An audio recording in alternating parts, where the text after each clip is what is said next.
Hey you guys, it's Peter, and welcome to my channel Peterisms, where I tell stories of my life and just little things that I have learned as I have grown into the person that I am today. And, you know, often I learn things from kind of the strangest places, right? And I went and had coffee with a friend of mine earlier today, and we were sitting there talking, and we were actually talking about our treatment experiences. And my friend went to like this wilderness treatment program way back in the day, right? And, on this wilderness treatment program that he went on, he had to do like this trek out in the woods. I think it was like a 10-day trek. And they had to like build this like snow shelter, and they had to do like this inventory out there. And then they had to come up with like these revelations about their life and things that they had learned. And so we were talking about that, and I was like, you know, well, what revelations did you come up with? And I was kind of like joking, teasing him. And he started talking about these revelations, and I was like, these are really profound. And in fact, I said to him, I was teasing him, I said, like, who told you that? He goes, what do you mean who told me that? And I go, who told you that? You didn't come up with that on your own. He was like, no, I did. I totally came up with that on my own. I was out there in the middle of the shelter looking, you know, at the, looking out at the mountains, and I just was thinking about this. And this is a friend of mine that has a long history of athletics and has played sports and things like that. And he's very, very competitive. And so we were sitting there talking, and he said a statement, and when he said it, it was just like, boom. Does anybody ever say anything to you, and like as soon as you hear it, you're like I have heard things like that in my life, but I've never heard it said like that. Like I needed to hear it like that. You know what I mean? Like that's what I need to hear. And so he looked at me, and I said, well, what was the most powerful revelation that you had? And I was kind of joking, like I didn't think he'd come up with, like, you know, and he said, I learned that you will always lose by comparison. And I said, what did you say? And he said, I learned that you'll always lose by comparison. That as long as you are always comparing your life to somebody else's, you'll always lose. And I go, okay, well, explain this to me a little bit more in depth. He goes, it's kind of like this, okay? He was like, you know, in athletics, I'm always constantly comparing myself to somebody that's like, you know, bigger than me, stronger than me, faster than me, right? But there's always going to be somebody faster and bigger than you, no matter who you are. There's always going to be somebody smaller than you and not as fast as you and not as strong, you know? And he said, so if you compare yourself to other people, you're on a completely different journey. Your best competitor is yourself. And I do believe that, and I've said that a lot. Even in my videos, I've said, you know, the only competition really in life is yourself, to be the best version of yourself that you can possibly be. And he said, you know, but for many, many years, he was like, I would constantly, you know, compare myself to other people. And he's like, one day I learned that there is no best. He's like, there's just nobody in the world. He's like, I don't care if they're, you know, Olympic gold medalists. I don't care if like what they've won. There is no best in the world. And I was like, that is like really profound. And so we sat there for a little bit and talked about it, you know, and I said, well, was that hard for you? And he goes, oh yeah. Like he goes, at first I really struggled with that. And I said, why? And he said, because I'm a perfectionist. Now, a little unknown fact to you out there, but a lot of alcoholics and addicts are professional perfectionists, if that makes sense. Like we really, like with my making a list and doing all this kind of stuff, like I have to do things certain ways. You know, call it OCD, call it perfectionism, but I have a little bit of both. And I always have. Like, I always had a certain way that I wanted to do things. And, you know, but for me, I've never really had that competitive nature of wanting to be the best. Like, I never really have. And I think that's because I grew up always being such, like, in my mind, a failure. If that makes sense. Like, I always thought to myself, you know, like, oh, you know, in every class, I got the worst grades. You know, I always got in trouble for talking. I was always, like, out in detention. You know, it just didn't matter. I was always the one that got in trouble for everything. You know, other than my parents and my close, you know, the friends of the family, like, who I could do no wrong in their eyes, right? You know, every drawing I did was, you know, belonged in the Metropolitan Museum of Art, you know. Every puppet show I put on was, you know, should have won an Oscar. But other than that, like, I didn't really get any accolades from anybody. So I don't struggle with this idea of, you know, I want to be the best. I really haven't. I mean, in all honesty, I think I've fought more in life. Like, I've had a fear of success. I've really struggled with fear of success in my life. And I sabotage myself more than anything. I really, really do, you know? I constantly am sabotaging myself. Not so much, I would say, in the last 5 or 10 years, but before that. Like, I feel inside, or I used to feel inside, like, I'm not good enough, I'm not worthy, I don't deserve this. And I think that's something that a lot of people relate to. So then when good things happen, whether it's a good relationship or a good job or a good opportunity or whatever, we like want to tell you why we don't deserve it, or we subconsciously mess things up inside so that it doesn't turn out the way that we want it to. And I think over time, once you become sure of yourself and you start working on your issues and working on becoming more confident, I think that kind of goes away. And today I don't really struggle with that a whole lot. I know I'm a good person. I know that I deserve good things in my life, and I try to put good out there in the world, and I believe that I do. So, you know, I don't have a hard time today kind of owning some of that stuff and being like, yeah, I do deserve good things to return to me, because I try to be a good person, and I believe that I am. But for many years, I struggled with that, but not my friend, okay? I mean, he wants to be the best at everything, and if you met him, you would know that right away. And you know, he hits close to the mark sometimes. He really does. But he's just really a cool guy. And so when I walked away, and you know, because the two things he said were, you know, you're always going to lose by comparison. If you compare your life or anything about your life to somebody else, you're always going to lose. You're never going to be the number one. And number two, that, you know, there is no best. And I was thinking about that as I drove away. And that, like, in the last, you know, I don't know, you reach a certain age, I think it's in your 30s, where you start comparing yourself a lot to other people. You really start, I think your whole life you do. Even in high school, you're like, she's popular, she's got it so much easier than me, you know, blah, blah, blah, blah. Which is actually, I'll talk about the 30s in a second. But which is actually an interesting story, because a couple years ago, I ran into this guy that I went to high school with. Now, this person was never mean to me. He was always very nice.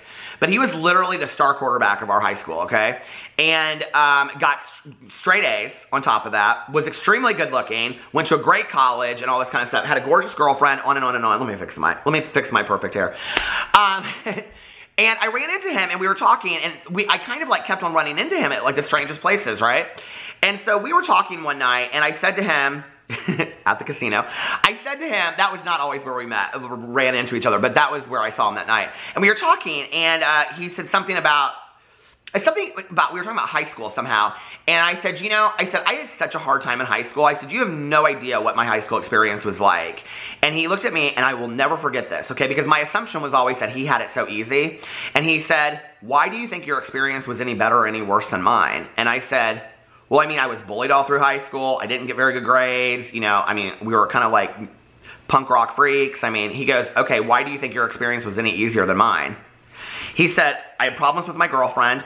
I had parents and coaches that didn't accept anything less than straight A's and for me to be the best football player in the entire world. I had a lot of people around me that were rooting me on and expecting the best out of me. The tension and the pressure and all of this was a lot, you know? And I remember thinking to myself when he said that to me, yeah, I really never thought of it that way. Like, I never thought, you know, how selfish of me to think that my experiences were the worst, you know? So no matter how you compare yourself, you never really know what somebody's life looks like on the other side. You honestly don't, you know? And he's a really cool guy, too. And I've just been blessed in my life to have people who kind of show their journeys, but then I see behind, you know, like behind the veil, so to speak, like Wizard of Oz.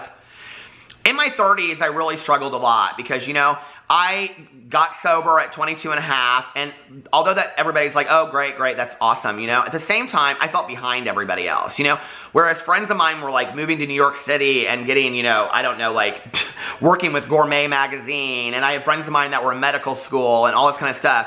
You know, I was just holding it together to stay clean and sober. That was enough for me, right? Oh, and then I got a tech job working in a treatment program, which I was so excited. I was like, oh my God, I got a tech job in a treatment facility.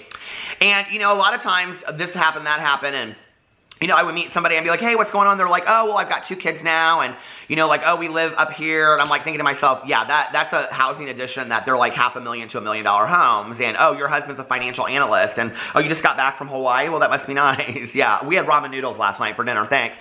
But, you know, like, I would constantly compare myself to other people. And it's kind of funny because Alex and I, we went to my 20-year reunion and my high school reunion, and I was nervous as shit, you guys. And let me just tell you, okay, the Peter that went to that reunion, it was just so funny because just today, I should pull it up. Okay, so just today, I got a notification on my Facebook, oh, it won't pull it up now, that this picture that was posted, like, so my reunion must have been, like, my 20-year, but I don't know, so many years ago today, like, no, it wouldn't have been 10 years. I don't know, 8 years ago today or something like that. Or this week, because it was like a picture of, oh, here it is, it just pulled up. So here is Peter. Oh, God. Can you even see it? You can't even see it, can you? Here is Peter, 8 years ago, whatever, dark hair, no beard and everything.